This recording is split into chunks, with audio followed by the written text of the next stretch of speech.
नैनीताल में digital India में digital भ्रष्टाचार। कृषि विभाग की करतूत, अवैध ऑफलाइन भुगतान से किया करोड़ों का भ्रष्टाचार। रात को होती है पोर्टल पर सेटिंग। पूरा खुलासा केवल आवाज इंडिया पर।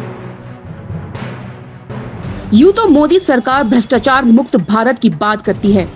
लेकिन जमीनी हकीकत कुछ और ही है। मोदी सरकार के द्वारा डिजिटल इंडिया पर जोर दिया जा रहा है, जिसके तहत कृषि विभाग में भी कई बदलाव किए गए हैं, जिसमें खासकर देश के किसानों की आय बढ़ाने के लिए उन्हें खेती से संबंधित उपकरण अनुदान पर दिए जाते हैं, जिसकी अनुदान राशि सीधे किसानों के खाते में सरकार के द्वारा पहुंचती है। अब सामान्य जनता के लिए तो सरकार अनुदान सीधे किसानों को दे रही है, जिसके बीच भ्रष्टाचार होने की संभावना बिल्कुल नहीं है। और इसी बात को मोदी सरकार ठोक बजाकर जनता से कहती है और वोट बैंक पक्का करती है।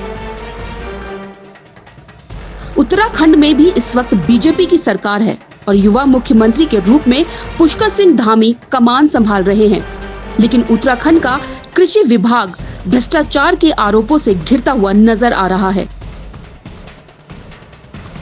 उत्तराखंड में भी SMAM योजना के तहत कृषि उपकरण किसानों को दिए जाते हैं।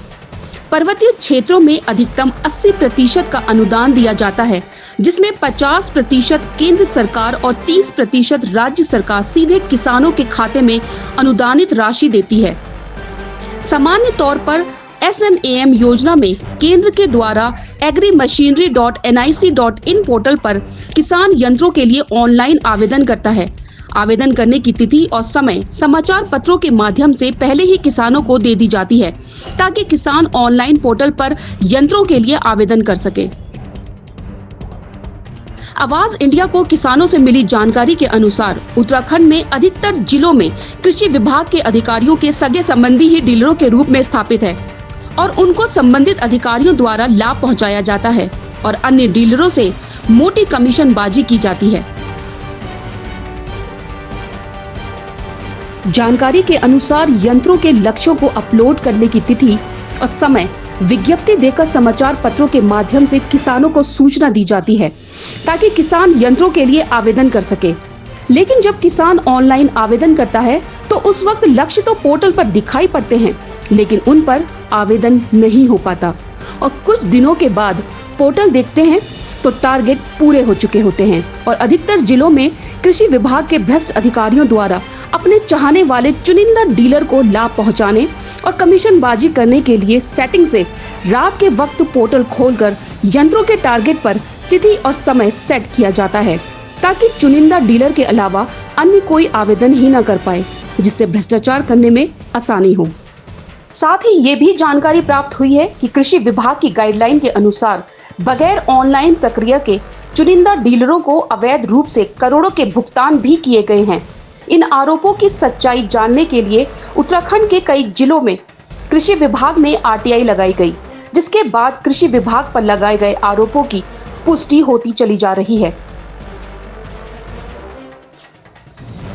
सबसे पहले नैनीताल जिले की बात करते हैं, जहां RTI के द्वारा अभी तक प्राप्त सूचना के आधार पर पता लगता है कि पिछले 2 वित्तीय सालों में नैनीताल जिले को अकेले 13 करोड़ रुपए के लक्ष्यों का आवंटन हुआ, जिसमें धारी और भीमताल इकाई को मिलाकर 10.5 करोड़ से ज्यादा का बजट कृषि निदेशालय से जारी हुआ था और हल्द्वानी इकाई को 2.9 करोड़ का बजट जारी हुआ। इसमें गौर करने वाली बात यह है कि इन दोनों इकाई के इंचार्ज उस वक्त कृषि एवं भूमि संरक्षण अधिकारी डॉक्टर नारायण सिंह थे। गौरतलब है कि केवल इन 2 सालों में कृषि एवं भूमि संरक्षण अधिकारी डॉक्टर नारायण सिंह के द्वारा लगभग 9 करोड़ से ऊपर का खर्चा किया गया, जबकि धारी और भीमताल इकाइयों में 5 विकास खंड आते हैं, जिन्हें पिछले 4 वर्षों से डॉक्टर नारायण सिंह ही संचालित कर रहे हैं। एक ही जिले की 3 इकाइयों में कृषि निदेशालय द्वारा केवल 2 इकाइयों धारी और भीमताल को अत्यधिक बजट का आवंटन करना कहीं न कहीं कृषि निदेशालय के उच्च अधिकारी और डॉक्टर नारायण सिंह के बीच का गठजोड़ दर्शाता है। आरटीआई में ऑनलाइन पोर्टल पर विभाग द्वारा लक्ष्य अपलोड करने और किसानों को आवेदन करने के लिए विभाग द्वारा लक्ष्यों पर दिनांक और समय सेट करने की प्रक्रिया को मांगा गया, जिस पर बड़ी ही चालाकी से मुख्य कृषि अधिकारी कार्यालय नैनीताल से इसकी जगह किसानों को आवेदन करने की प्रक्रिया की प्रतिलिपि को भेज दिया गया। और जब इसकी अपील की गई तो बताया गया कि कभी कभी तकनीकी दिक्कत आ जाती है, जबकि पोर्टल केंद्र के द्वारा संचालित होता है और जिस वक्त पोर्टल पर तकनीकी खराबी का हवाला भूमि संरक्षण अधिकारी डॉक्टर नारायण सिंह दे रहे थे, तब अन्य जिलों से सही रिपोर्ट आ रही थी। अपील के दिन जब आवाज इंडिया की टीम कृषि विभाग भीमताल पहुंची, जहां उस वक्त मुख्य कृषि अधिकारी डॉक्टर वीके यादव, भूमि संरक्षण अधिकारी डॉक्टर नारायण सिंह मौजूद थे, जब इनसे इस पूरे मामले में अपना पक्ष रखने को कहा तो दोनों अधिकारियों ने बाइट देने से मना कर दिया। यही नहीं, कई बार मुख्य कृषि अधिकारी से जब पूछा गया कि आपके जिले में कृषि यंत्रों में कई तरह के घोटाले सामने आ रहे हैं, तो मुख्य कृषि अधिकारी बहाना बनाकर चलते बने। आपको बता दें, कृषि विभाग जब ऑनलाइन पोर्टल पर यंत्रों के लक्ष्यों को अपलोड करता है, उसमें किसानों के आवेदन के लिए तिथि और समय भी सेट करता है। नैनीताल में कृषि विभाग के द्वारा दी गई विज्ञप्ति के अनुसार लक्ष्य तो अपलोड किए गए, लेकिन उसमें तिथि और समय सेट नहीं किए गए, जिस वजह से किसानों को पोर्टल पर टारगेट तो दिखाई पड़े, लेकिन आवेदन नहीं हो पाए। ऐसा इसलिए क्योंकि विज्ञप्ति के अनुसार अगर तिथि और समय सेट कर देते तो सभी किसान आवेदन कर लेते। किसानों से मिली जानकारी के अनुसार कृषि विभाग के अधिकारियों द्वारा अपने चहेते डीलरों से 60 गांठ कर पोर्टल पर यंत्रों को आवेदन के लिए रात को 12 बजे बाद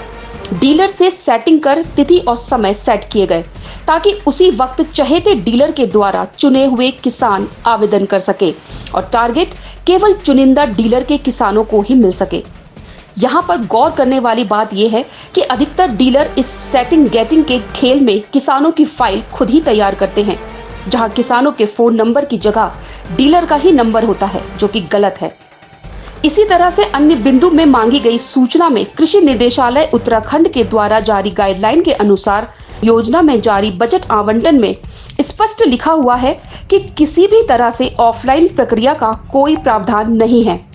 अगर ऑफलाइन भुगतान किया जाता है तो वह भुगतान अमान्य होंगे। बावजूद इसके नैनीताल जिले में बगैर ऑनलाइन प्रक्रिया को अपनाकर करोड़ों के भुगतान कर दिए गए। आश्चर्य की बात तो यह है कि अपने ही निदेशालय के द्वारा जारी निर्देशों को धता बताते हुए सरकारी धन को मनमाने ढंग से खर्च किया गया, जिससे ये स्पष्ट होता है कि अपने चहेतों को फायदा पहुंचाने के लिए ऑफलाइन भुगतान कर भ्रष्टाचार किया गया है। इसमें भीमताल इकाई की बात करें तो ये भुगतान भी कृषि एवं भूमि संरक्षण अधिकारी डॉक्टर नारायण सिंह के कार्यकाल में ही हुए हैं। कुमाऊं के सभी जिलों में 1-2 जिलों को छोड़कर सभी जिले के कृषि अधिकारी सूचना देने में टाल मटोली कर रहे हैं और गलत सूचना भेज रहे हैं, और कई जिले तो यंत्रों के बिलों के पृष्ठों के नाम पर शुल्क ले रहे हैं और बिलों की जगह कार्यालय के सैनिटाइजर कंप्यूटर के बिल भेज रहे हैं। आरटीआई के द्वारा अभी तक प्राप्त जानकारी के अनुसार नैनीताल जिले में कृषि विभाग में ढेरों अनियमितताओं के सबूत मिल रहे हैं। निष्पक्ष एजेंसी के द्वारा कृषि विभाग की बारीकी से जांच होनी बहुत जरूरी है। संभावना है अगर जांच हुई तो कुछ ही समय में उत्तराखंड राज्य के कृषि विभाग के सभी भ्रष्ट अधिकारियों की जन्म कुंडली सबके सामने होगी। लेकिन तब तक हम परत दर परत भ्रष्टाचार की परतें खोलते रहेंगे, जब तक कि दोषी अपनी सही जगह नहीं पहुंच जाते।